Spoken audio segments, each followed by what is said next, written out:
All India radio Madurai வானொலி நிலையம்.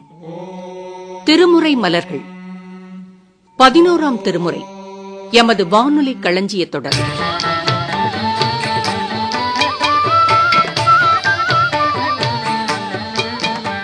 விளக்கமளிப்பவர் பரமக்குடி மே. சீனிவாசன் அவர்கள். பாடல்களை பாடுபவர் திருப்பரங்குன்றம் ஏ. திருஞான சம்பந்த ஓதுவார் அவர்கள். தொகுப்பு பூர்ணகுமார்.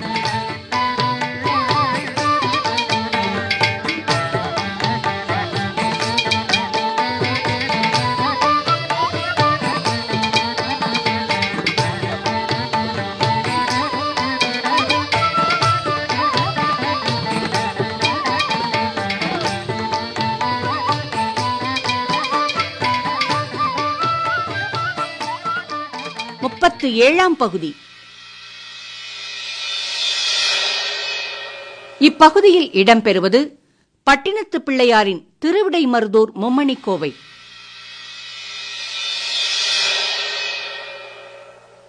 பதினோராம் திருமுறையில் 29வது பனுவல் திருவிடைமருதூர் மும்மணி கோவை. 11ஆம் திருமுறையிலே 7 மும்மணி கோவை நூல்கள் உள்ளன. அவற்றிலே 6வது நூல் திருவிடைமருதூர் மும்மணி கோவை. பட்டினத்தடிகளே இந்த நூலை எழுதியுள்ளார். ஆசிரியப்பா, வெண்பா, கட்டளை கலித்துறை என்னும் பாவகைகளில் அந்தாதி தொடையில் 30 செய்யுள்களால் பாடப்படுவதே மும்மணி கோவை. புஷ்பராகம், வைடூரியம், கோமேதகம் ஆகியவற்றால் கோர்க்கப்பெற்ற கோவை போல மூவகை பாக்களால் ஆகிய நூல் மும்மணி கோவை. அந்தாதி தொடையில் தெய்வத்தாமரை என்று தொடங்கி தெய்வத் தாமரையே என 30ஆம் பாடல் இறுதி வரை மண்டலித்து வந்துள்ளது. இந்நூலில் மூர்த்தி, தலம், தீர்த்தம் முதலியவை பாராட்டப் பெற்றுள்ளன. திருவிடைமருதூர் என்னும் தலம் கும்பகோணம் மயிலாடுதுறை பேருந்து சாலையில் உள்ள தலமாகும். ஆந்திராவில் உள்ள ஸ்ரீசைலம் வடமருதூர் என்றும், அம்பாசமுத்திரம் அருகில் உள்ள திருப்புடைமருதூர் தென்மருதூர் என்றும், இவை இரண்டின் நடுவில் அமைந்துள்ள இத்தலம் மத்தியார்ஜுனம் எனும் திருவிடைமருதூர் என்றும் கூறப்படுகிறது. மருதவனம், ஷண்பகாரண்யம், சக்திபுரம் என்னும் வேறு பெயர்களும் இத்தலத்திற்கு உண்டு. வரகுண பாண்டியனுக்கு பிரம்மகோத்தி தோஷம் நீங்கிய தலம். மகாலிங்கத்தலம் என புகழப்படும் இத்தலத்தை சுற்றி சிவ ஆலயங்களில் இருக்கின்ற பிரகாரத்தில் உள்ள பரிவார தலங்கள் இந்த தலத்தை சுற்றி அமைந்துள்ளன. திருவலஞ்சூடியிலே விநாயகர் தலமும், சுவாமிமலை முருகன் தலமாகவும், தில்லை நடராஜர் தலமாகவும், சூரியனார் கோவில் நவகிரக ஸ்தலமாகவும், ஆலங்குடி தட்சிணாமூர்த்தி ஸ்தலமாகவும், சீர்காழி பைரவ ஸ்தலமாகவும், திருவாவடுதுறை நந்தி ஸ்தலமாகவும், திருவாரூர் சோமாஸ்கந்த ஸ்தலமாகவும், திருவாய்ப்பாடி சண்டீசருக்குரிய தலமாகவும், பட்டீஸ்வரம் துர்க்கைக்குரிய தலமாகவும் அமைந்து இந்த மகாலிங்க திருக்கோவில் திருவிடைமருதூரிலே அமைந்துள்ளது. எனவே இந்த திருவிடைமருதூர் மகாலிங்கத்தை கருவறையை சுற்றினால் 1008 தலங்களையும் சுற்றிய பலன் கிடைக்கும் என்று சொல்லுவார்கள். தேவாரம், திருவிசைப்பா, திருக்கோவையார், திருவாசகம் ஆகிய எல்லா நூல்களும் இந்த தலத்தை பாடியிருக்கின்றன. இவ்வாலயத்தின் வெளிப்பிரகாரம் அஸ்வமேத பிரகாரம் என்று சொல்லப்படும். அதனை வலம் வந்தால் மனநோய் அகலும் என்று சொல்லுவார்கள். திருவிடைமருதூர் தெரு அழகு என்பது பழமொழி. தேரோடும் 4 வீதிகளின் மூலைகளிலும் 4 விநாயகர் கோவில்கள் உள்ளன. கீழ வீதியில் விஸ்வநாதர் கோவிலும், மேல வீதியில் ரிஷிபுரீஸ்வரர் கோவிலும், தெற்கு வீதியில் ஆத்மநாதர் கோவிலும், வடக்கு வீதியிலே சொக்கநாதர் கோவிலும் இருக்க, நடுவிலே மகாலிங்கேஸ்வரர் வீற்றிருப்பதினால் இது பஞ்சலிங்க ஸ்தலம் என்றும் கூறப்படும். உமையம்மை, விநாயகர், குமரவேள், நெடுமால், நான்முகன், கொற்றவை, திருமகள் கலைமகள், கோடிருத்திரர், இந்திரன், ஐராவதம், 12 சூர்யர், சந்திரன், அக்னி, நிருதி, யமன், 4 மறைகள், வருணன், வாயு, குபேரன், அஷ்டநாகங்கள், 3 முனிவர்கள், வசிஷ்டர், கபிலர், அகஸ்தியர், தும்புரு, நாரதர், தேவார மூவர், மாணிக்கவாசகர், சிவவாக்கியர், பெரிய அன்பின் வரகுணதேவர், திருவிசைநல்லூர் ஸ்ரீதரையர்வாள் போன்றோர் இந்த இறைவனை வழிபட்டு பயன்பெற்ற பெரியோர்களாவர். திருவிடைமருதூரில் அருள்மிகு பிரகத் சுந்தர குஜாம்பிகை உடனாய அருள்மிகு மகாலிங்கேஸ்வர பெருமான் அருள் பாலிக்கிறார். மருதமரம் இத்தலத்தின் மரம். உமையம்மை மோன வடிவில் அமர்ந்து தவம் செய்த கோலமாக மூகாம்பிகை சன்னதி மேருவுடன் காட்சியளிப்பது சிறப்பு. தைப்பூச நாள் இத்தலத்திற்குரிய விசேஷ நாளாகும். கல்வெட்டில் இத்தலம் உய்யக்கொண்ட சோழ வளநாட்டு திரைமூர் நாட்டு திருவிடைமருதூர் என குறிப்பிடப்படுகிறது. திருவிடைமருதூர் மும்மணிக்கோவையின் முதல் பாடல் இறைவனை பாதாதிகேசமாக போற்றி பட்டினத்தடிகளார் வணங்கி பாடுவதாகும். இறைவன் திருவருளே திருவடியாக கூறப்படும். திருவடி முதல் திருமுடையை புனைந்துரைத்து மீண்டும் அத்திருவடியையே வணங்குகின்றனர். அம்மையப்பர் திருவுருவை தம் நெஞ்சத்து எழுதி பயின்றமையை நாமும் பயில வேண்டும் என்பது பட்டினத்தார் உள்ள கிடக்கையாகும். ஆன்மாக்களுக்கு புகலிடம் இறைவனது திருவடி. அம்மையப்பர் உருவம் போக உருவம். இறைவன் போகியாயிருந்து உயிர்களுக்கு போகத்தை ஊட்டுவார் என்பது சைவ சித்தாந்த சாஸ்திரம் கூறுகிற செய்தி. ஆதலால் அம்மையப்பர் வடிவமாகிய அர்த்தநாரீஸ்வர வடிவத்தை முதலில் திருவாய் மலர்ந்தருளுகிறார். இப்பாடலின் முதல் 16 அடிகளில் இறைவன் இறைவி ஆகியோருடைய திருவடி பெருமைகளை இங்கே விவரிக்கிறார். இறைவனுடைய வலத்திருவடி தெய்வத்தன்மை உள்ள தாமரை மலரின் மென்மையாக இருக்கும். இறைவியின் திருவடி வாடாத கற்பகத்தின் புதுமலர் இதழ் போலே அமைந்திருக்கும். அவை முறையே கழல், சிலம்பு ஆகியவை ஒலிக்க புனைந்திருக்கும். வலத்திருவடி திருமால் அறிதற்கு அரியதாக விளங்குகிறது. இடத்திருவடி யமனை மார்க்கண்டேயனுக்காக அருளோடு கடிந்து நிற்பது. இத்தகைய அருமை உடையனவாயினும் அடியார்கள் அன்போடு பச்சிலையிட்டு வழிபடினும் அவர்களுக்கு முக்தியை கொடுத்து முன்னின்று அவை அருள் புரியும். மேலும் இறைவன் திருவடி அகத்தே சிவந்துள்ளது. குற்றமற்ற கற்பகத்தினுடைய தளிர் போல மென்மை உடையது. அத்தளிரனையும் நெய்யில் தோய்ந்தாற் போன்ற மெருகு படைத்தது. சிலம்பு தன்மேல் படிந்தாலும் வருந்துகின்ற அளவு மிருதுவானது. தேவ மகளிர் வணங்கி தீண்டுதலால் சிவப்பேரும் தன்மையுடையது. பஞ்சும் அனிச்சமும் தனக்கு தோற்கும் அளவிற்கு மெல்லியது. குறையாத செல்வமாகிய அருளோடு பொலிவு பெற்று விளங்குவது என்று பட்டினத்தடிகள் போற்றுகின்ற வரிகள் இதோ. தெய்வத்தாமரை செவ்வியின் மலர்ந்து பாடா போதும் மலர் தொடனச்சி வந்து சிலம்பும் கழலும் அலம்ப புனைந்து கூற்றின் ஆற்றல் மாற்றி போற்றாது பலம்புரி நெடுமால் ஏன மாயே நீலம்புக்கு ஆற்றலில் அகழத் தோற்றாது நிமிர்ந்து பத்தியடியவர் பச்சிலை இடினு முத்தி கொடுத்து முன்னின்று அருளி திகழ்ந்துளதொருபால் திருவடி அகஞ்சேர்ந்து மறுவில் கற்பகத்துரு தளிர் வாங்கி நெய்யில் தோய்த்த செவ்வித்தாகி நூபுரங்கிடப்பினும் நொந்து தேவர்கள் மடவரல் மகளிர் வணங்கு பூவிட்ட சின்னப்பன் மலர் திண்டிடச்சி வந்து பஞ்சியும் அனித்தமும் எஞ்ச எஞ்சாத் திருவோடும் போலியும் ஒருபால் திருபடி. இனி இப்பாடலில் இறைவரது கூறாகிய வலப்பால் இடையில் புலித்தோல் ஆடையும் பாம்பாகிய கச்சையும் அணிந்துள்ள பொலிவு கூறப்படுகிறது. இறைவியின் கூறாய் உள்ள இடப்பக்க மேனியில் அவர் சிவ ஆடையும் மணிமேகலையும் அணிந்துள்ள சிறப்பை கூறுகிறது. இறைவனது திருமேனியில் வலப்பக்கம் பாம்பையும் ஆமை ஓட்டையும் பன்றியின் தந்தத்தையும் சங்குமணிகளையும் முப்புரி நூலையும் வெண்ணீற்றினையும் அணிந்து விளங்கும் பவளமாலை போல ஒளியோடு திகழும் ஒரு பக்க மார்பு விளங்குகிறது.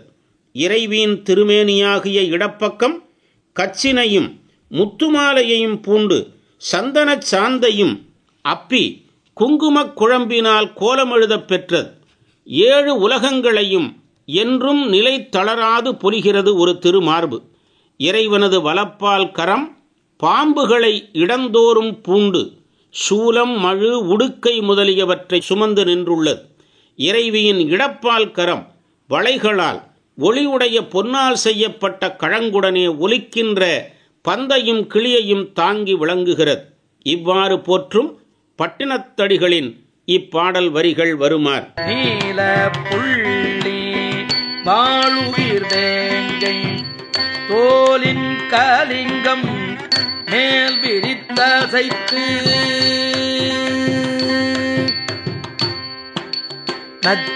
நச்சையேற்று அரப கச்சையாப்புறத்து பொலிந்துளதொருபால் திருவிடை இளங்கொழி அறத்த ஆடை விரித்து மீதுரை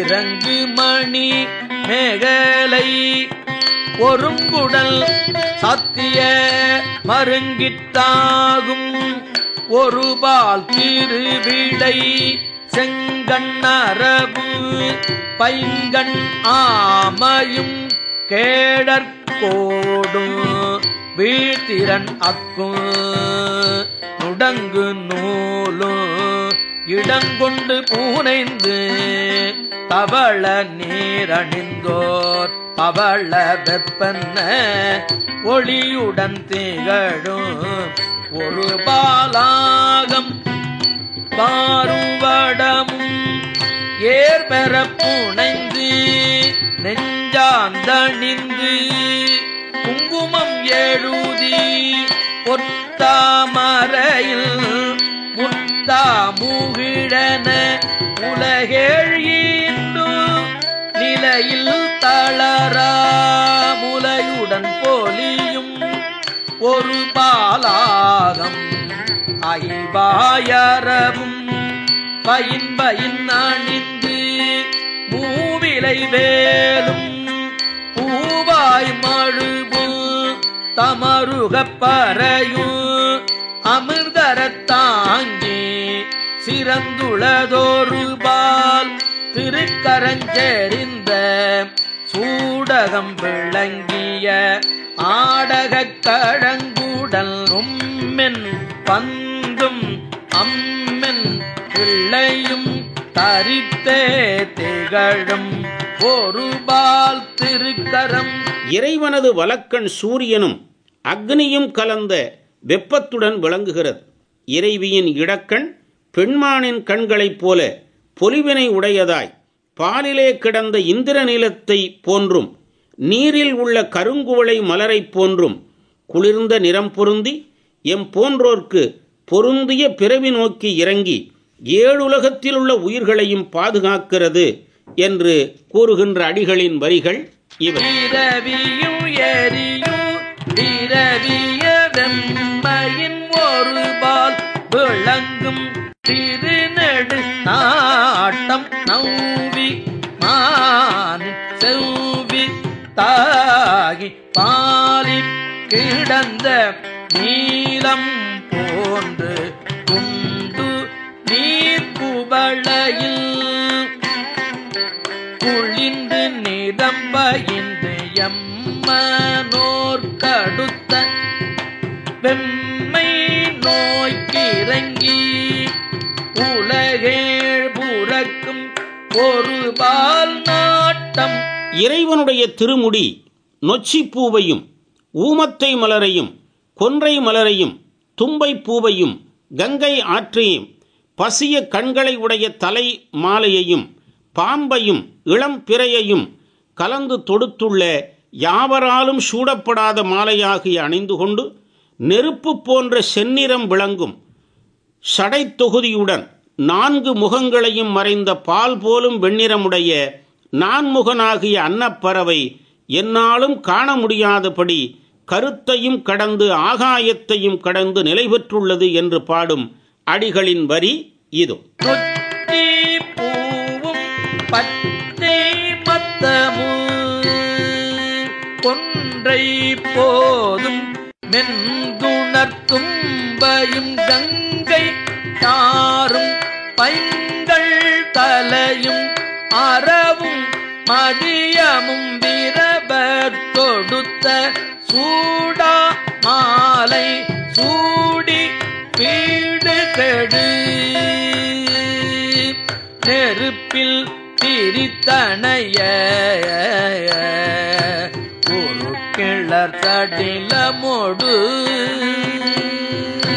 நான் முகம் கறந்த பால் நிற அன்னம் காணா வண்ணம் கருத்தையும் கடந்து சேணிகந்துள்ளது ஒரு இனி தெய்வ பெண்கள் கற்பகமலரை பறித்தெடுத்து தொடுத்த தெய்வத்தன்மை உள்ள மாலையினை கூந்தலின் மேல் சுற்றி கட்டி வண்டுகள் கிளறி தேன் உண்டு களிப்படைய ஸ்ரீதேவி என்னும் தலைக்கோலத்துடன் இறைவி பாகத்து திருமுடி விளங்குகிறது. இத்தகைய அருமையான காட்சியுடைய இருபக்கத்து வடிவங்களும் ஓர் இடத்தினை உடைத்தாய், வலப்பக்கத்தில் உள்ள இறைவரது திருக்கண் இடப்பக்கத்தில் உள்ள உமாதேவியார் பாகத்தை நோக்க, அதனால் உமாதேவியாரின் பாகமானது நாணத்தை அடைந்தது. வலப்பால் உள்ள இறைவரது திருக்கரம் இடப்பால் உள்ள உமாதேவியரை தடவி வருடுதலினால் அவள் திருமேனியிலுள்ள ரோமங்கள் சிலிர்த்து அவ்வாறே 7 உலகங்களையும் பலமுறை ஈன்றது. மருதமரத்தை இடமாக கொண்டு அதன் கீழ் எழுந்தருளியுள்ள ஒப்பற்ற சிவபெருமானே, பன்னெடுங்காலமாக அடியேம் இறந்தும் பிறந்தும் சுழன்றும் இழைத்தோம். மறந்தாயினும் சிறைச்சாலை போன்ற கருப்பையில் மீண்டும் மீண்டும் புகாமல் பேரா இயற்கைத்தாகிய பெருவாழ்வு அடைந்திட தேவரீருடைய திருவடிகளை வணங்குகிறோம் என்று பாடுகிறார் அடிகள். அம்மையப்பர் காட்சியை அகரானூறு சேர்ந்தோள் உமையே என்றும் நீலமணி வாளிலை பாகத்து ஒருவன் என்று 500 2 ஈரணி பெற்று எழில் தகையன் என 10 கண்ணுதல் பாகம் ஆளுடையான் என்று சிலம்பும் கூறுவதினால் அம்மையப்பர் திருவுருவம் தொன்மை காலமாக கூறப்படுகிற திருவுருவம் என்பதை அறிகிறோம். மாணிக்க வாசகர் எல்லா பிறப்பும் பிறந்து இழைத்தோம் என்பதை அடிகள் யாமே நெடுநாள் இறந்து பிறந்தும் இழைத்தனம் என்கிறார். இப்படி வேண்டுகின்ற இப்பாடலின் வரிகள் இவை. திருமுடி பேணிய கடவுள் கற்பின் மடவரல் மகளிர் கற்பகவனத்து பொற்பூ வாங்கி கை வைத்து புனைந்த தெய்வ மாலை நீல குழல் மீதை வளை மேல் நிவந்து வண்டும் தேனும் கிண்டு புதிழைப்ப இழைப்ப திருவோடு போலியும் ஒருபால் திருமுடியினைய வண்ணத்து நினைவருங்காட்சி இருவயின் உருவும் ஒருவயிற்றாகி பலப்பால் நாட்டம் இடப்பால் நோக்க பாணுதல் பாகம் நாணுதல் செய்ய பலப்பால் திருக்கரம் இடப்பால் வனமுலை தை வந்து வருட நெய்மயிர் பொடி தாங்கு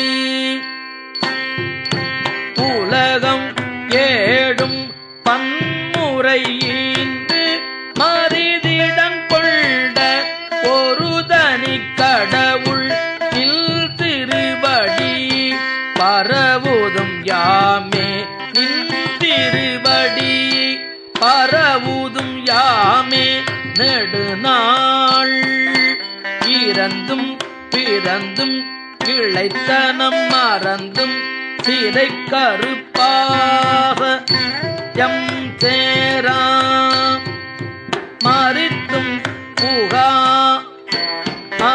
வாழ்வு பெற பொருட்டே. அம்மையப்பராகவே இறைவனை ஞானசம்பந்த பெருமான் தோடுடைய செவியன் என்ற பாடலிலே பாடினார். பட்டினத்தாரும் அவ்வுருவை வியந்து பாடியுள்ளார். நாமும் அவ்வாறே வணங்கி மகிழ்வோம். இனி இடைமருதன் இம்மைக்கும் மறுமைக்கும் உரியவனவற்றை அருள்வான் என்பதை அடிகள் விளக்குகிறார். திருவிடைமருதூரில் எழுந்து அருள்பவனே, எலும்பு மாலைகளை அணிந்தவனே, கரைமிடற்றாய் என்று உண்மை அன்புடன் சொல்லித் துதிப்போர்க்கு செல்வப் பொருளும் கல்விப் பொருளும் நற்சார்பும் நற்புகழும் ஆற்றலும் ஆகிய இம்மைக்குரியனவாகவும் அருள் அறிவு ஆகிய மறுமைக்குரியனவும் எல்லாம் எளிதாக வந்துடையும் என்கிறார் பட்டினத்தடிகள். இடைமருது ஈசரை வணங்க எண்ணி ஒருவர் எழுந்தால் அவர் வினையும் அவரை விட்டு நீங்க எழும். நடந்து சென்றால் அவ்வினை புறத்தே நடந்து செல்லும். நடக்க இயலாத அவர் திரும்பினாலும் அந்த வினை திரும்ப வராது. காசியில் கங்கையில் நீராடிய பலன் கிட்டும்.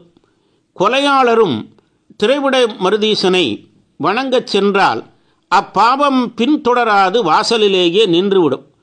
நோன்பிருந்தும் பல காலம் தவம் செய்த பலனும் இடைமருதில் ஒரு நாழிகை 5 எழுத்து மந்திரம் கூறி ஜபித்துப் பேரும் பேற்றுக்கு இணையாகாது என மருதவனத் தலபுராணம் கூறும். எனவே பட்டினத்தடிகள் மருதீசனை வணங்கினால் இம்மைக்கும் மறுமைக்கும் உரியனையெல்லாம் எளிதில் வந்தடையும் என்கிறார் அப்பாடல். இதோ பொருளும் புலனும் புகழும் திறனும் அருளும் அறிவும் அனைத்தும் ஒருவர் கருதாவென் பார்க்கும் கரைமிடத்தாய் தொல்லை மருதா என்பார்க்கு வரும் கருதா என்பார்க்கும் கரைமிடத்தாய் தொல்லை மருதா என்பார்க்கு வரும் மருதா என்பார்க்கு வரும்.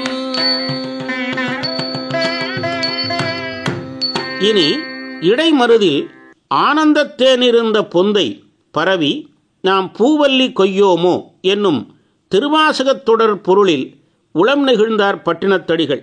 உடனே இடைமருதீசனை புகழ்மா மருதிற் பெருந்தேன் எனப் போற்றி பாடுகிறார். இனிமேல் பிறக்கவும் இறக்கவும் வருந்தேன், என்னை மயக்கும் பொறிகளின் வழி சென்று பொருந்தேன், நரகில் வீழேன், புகழ் விளங்கும் திருவிடை மருதூரில் எழுந்தருளிருக்கும் இறையை தேனை முகந்து உண்டு பிறவற்றில் அவாவென்று இருப்பேன், இனி யாரிடமும் சென்று இறக்க மாட்டேன், இனி எனக்கென்று எதுவும் வேண்டாம் என்கிறார் அடிகள்.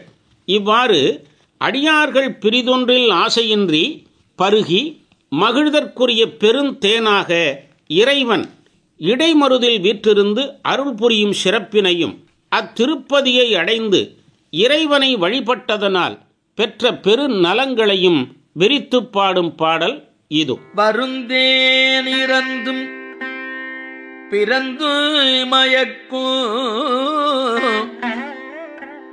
புலன்படி போய் பொருந்தேன் நரகில் புகுகின்றிலேன் புகழ் மாமருதில் பெருந்தேன் முகந்து கொண்டு உண்டு பிரிதொண்டில் ஆசையின்றி இருந்தேன், இனி சென்றிரவேன் ஒருவரை யாதொன்றுமே இருந்தேன் இனிக்கென்றறிவேன், இனி சென்றிரவேன் ஒருவரை யாதொன்றுமே ஒருவரை யாதொன்றுமே. உழப்பும் கழப்பும் ஒன்றொற்கொன்று மாறானவை. அவற்றால் விளையும் பயனும் அதே போலத்தான் மாறானவைதான். உழப்பு என்பது உடலை வருத்தி பயனுள்ள முயற்சி செய்த.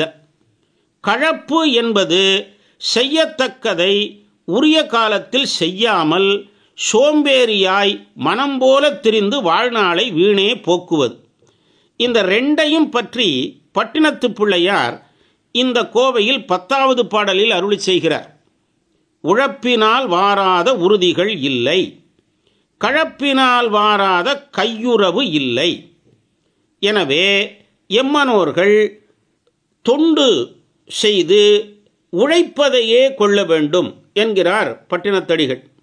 அவர்கள் நெஞ்சகமாகிய வயலில் உள்ள வஞ்சகமாகிய கட்டையை அகழ்ந்து போக்கி அங்கு முளைத்துள்ள அருகுகளை வேரோடு களைந்து அன்பாகிய பாத்தியை கட்டி உண்மையான எருவை தூவி ஐயமென்னும் சொத்தையில்லாத பக்தி என்னும் சிறந்த வித்தினை இடுகின்றனர். நாள்தோறும் ஆர்வமாகிய தெளிந்த நீரை பாய்ச்சுகின்றனர். தடுப்பார்க்க அடங்காமல் இடுக்கண் செய்கின்ற ஐம்பொறிகளாகிய பட்டி மாடுகள் புகழ்ந்து அழித்து விடுமோ என அஞ்சி அவை புக ஒண்ணாதபடி சாந்தம், அதாவது பொறுமையாகிய வேலி அமைக்கின்றனர். பின்னர் பக்தியாகிய வித்தினின்று ஞானமாகிய பெருமுளை விடுகிறது, கருணையாகிய இளம் தளிர் விடுகிறது. உழைப்பின் வாரா உறுதிகள் உளவோ கழப்பின் வாரா கையுற உளவோ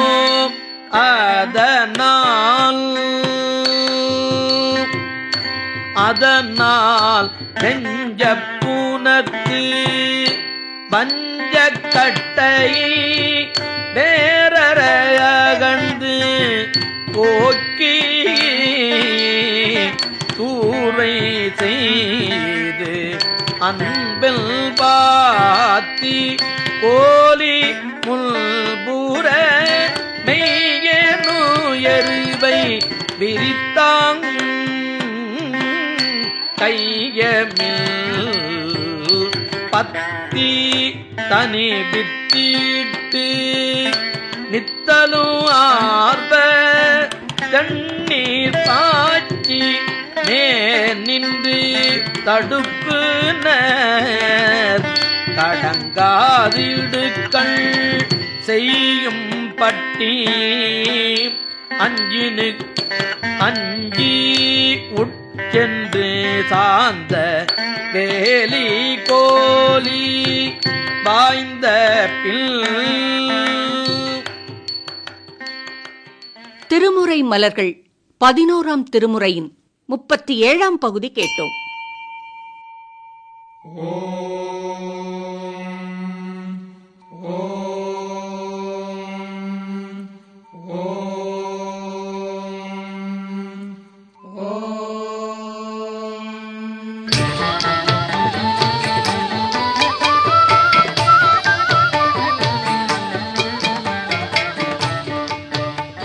இப்பகுதியில் இதுவரை இடம்பெற்றது பட்டினத்து பிள்ளையாரின் திருவிடைமருதூர் மும்மணிக்கோவை. விளக்கமளித்தவர் பரமக்குடி மீ. சீனிவாசன் அவர்கள். பாடல்களை பாடியவர் திருப்பரங்குன்றம் ஏ. திருஞான சம்பந்த ஓதுவார் அவர்கள்.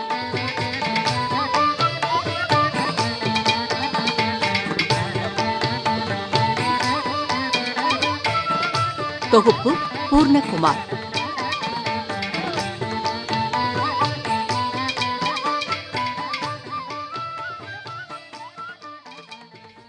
இந்நிகழ்ச்சி மதுரை வானொலியின் களஞ்சியத் தொடர்.